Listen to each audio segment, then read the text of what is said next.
The Vikings, often overlooked in favour of some of the more glamorous civilizations through the ages. The Vikings have nonetheless had a profound impact on the course of world history, beyond that of their reputation as pirates and plunderers.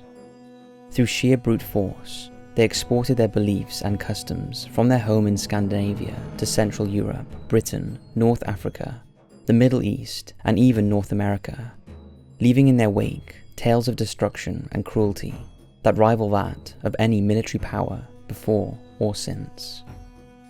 In the end, however, it would be this expansion across the known world that would ultimately see their culture die out, as they became exposed to new ideas and new religions that displaced the old ways.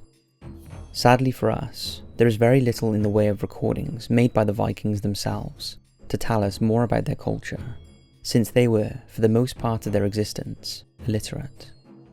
What we do have are the tales told by their allies, and of course their victims. We've done a brutal torture video on the Vikings, and now it's time for 5 brutal facts and tales about this fascinating civilization.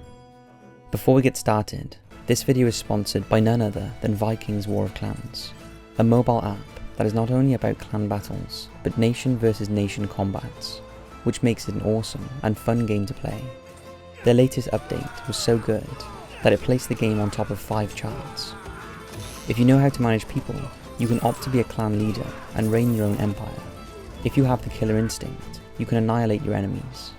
And if you're an economist, you can use your skills to build a prosperous city. Install the game now using the links in the description, and it will take you straight to the App Store. You'll not only be helping me and the team out, but I'm sure you'll enjoy the game. You'll also get 200 gold and an initial protection shield for using the link. Let's get into this video. Dawn of the Vikings' power.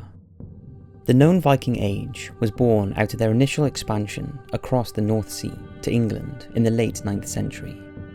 Very little is known or generally agreed upon by historians before this time, and while the term Viking or similar was in use in Northern Europe, it wasn't yet associated with the Scandinavian barbarians. It had long been believed that a raid carried out on the abbey at Lindisfarne in Northumbria was the first time Vikings visited British shores, when it was attacked in 793 AD by a raiding party from modern-day Denmark. And it is this point that the Viking Age is considered to have begun. The Vikings committed acts of shocking brutality on the monks at the abbey, with many cut down as they prayed to God for salvation, while some were hurled into the sea to drown or be washed on to the jagged rocks. A few lucky ones were taken as slaves back to Denmark, along with the treasures they had plundered. However, this was not the first time Vikings had visited the British Isles. In 789 AD, a group of Vikings landed on the Isle of Portland in Dorset and murdered a local official. Before the Vikings came, it was common for English and Scottish settlements to be built in isolated areas, so the people could live with as little interference from their respective rulers as possible. But this had the effect of making them extremely vulnerable to Viking raids, and this no doubt encouraged further raids by the Vikings. The global superpower.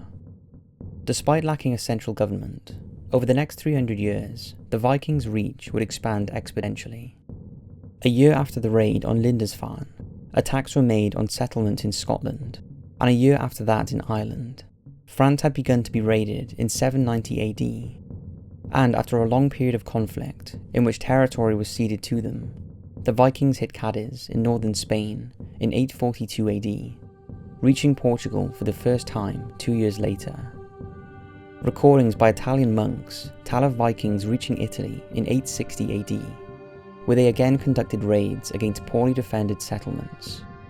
Not all of their expansion was centered around bloodthirsty conquest, however. Along the Baltic coastlines of Central Europe, they established trading settlements with the Slavic peoples, who they had shared ancestry with. They would offer their services as mercenaries to local governments, in exchange for exclusive trading rights, and helped maintain peace between warring factions. But Viking power did not go unchallenged, with the Finnish and Slavic uprising in 862, expelling Swedish Vikings from Eastern Europe. In 860 AD, a Viking force of over 200 vessels made an attack on Constantinople, modern-day Istanbul in Turkey, which was then the richest city in Europe. Additionally, it had been recorded that the Vikings made contact with Arab traders, and it had long been believed that some daring Viking merchants even made it to Iraq. In 2015, a Viking tomb was found to house a ring with Arabic inscriptions inside, supporting this belief. Records made in Ireland in the 11th century tell of Viking raids in North Africa sometime in the 860s, where a number of slaves were brought back to the British Isles.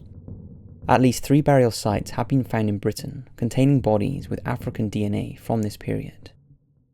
Perhaps their most famous exploit revolves around their expansion west across the Atlantic, settling in Greenland, Iceland, and eventually Newfoundland in Canada, although these were of lesser importance than their endeavours in Europe. All this simply means that the Vikings were a true superpower in their day. Viking brutality.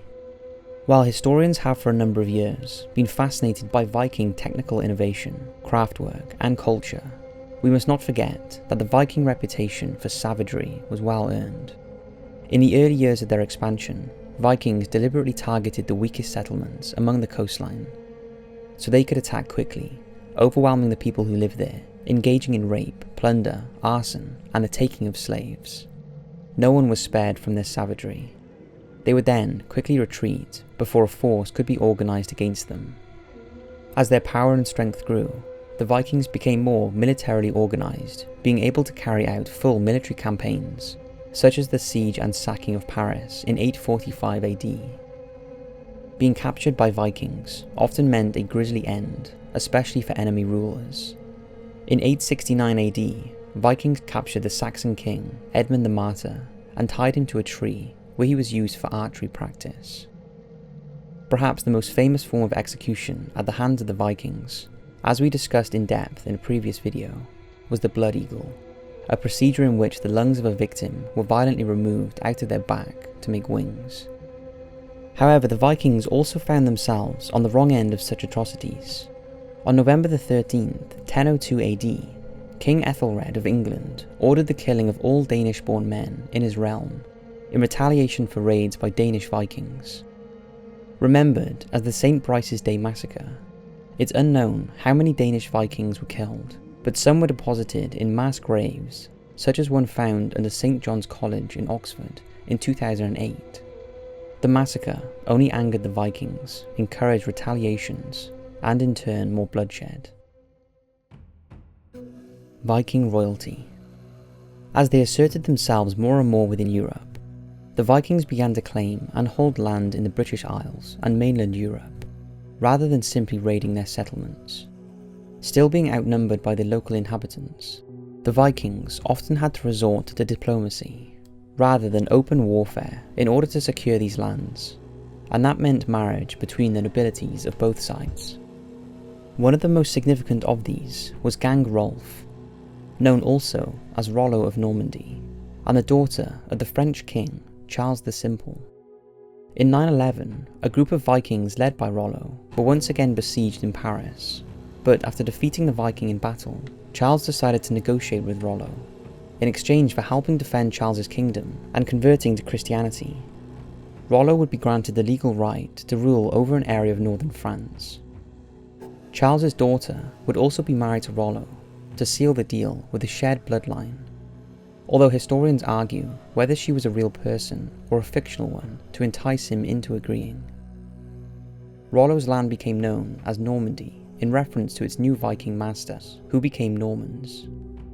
Normandy would have a major influence on the political map of Europe in the coming decades, most significantly when the Norman William the Conqueror launched his invasion of England in 1066, defeating the English king Harold at the Battle of Hastings. From then on, as the Vikings themselves began to disappear, their bloodlines would continue to mix with the aristocracy and royal families of Europe, to the point where nearly every royal family today has some Viking DNA in their genes. The end. Empires rise and fall for a number of reasons, but what happened to the Viking culture is particularly interesting to historians, for unlike other empires, they did not fall, but rather adapted to the winds of change. The last great Viking invasion of England occurred just before William the Conqueror's invasion in 1066, and was successfully repelled by King Harold before he met his fate at Hastings. Slowly but surely, the raids began to stop as the defences around European targets were improved, as a result of nearly 3 centuries of experience with Viking attacks. It soon became more profitable for the Vikings to use their influence and territories to trade peacefully with their victims' descendants, many of whom had now merged their smaller kingdoms into larger nations, under one ruler, thus making them stronger. This happened to the Vikings too, as their leaders joined together to create more powerful states, resulting in newly created countries such as Sweden, Norway, and Denmark. These descendants of Vikings created their own royal dynasties, further infusing Viking blood into the European bloodline. Finally, Viking culture was slowly diluted by the Christianization of Europe. Vikings began to embrace the very religion that they sought to plunder from when they first began sailing away from their homelands. But their influence quietly remains today, with many of Britain and Europe's cities having first been founded by this incredible race of explorers and warriors. So that's 5 brutal facts and tales about the Vikings. I hope you've enjoyed, and again, don't forget to click on the link in the description for this video's sponsor and download Vikings on your mobile. Thanks for watching, and I'll see you in the next video.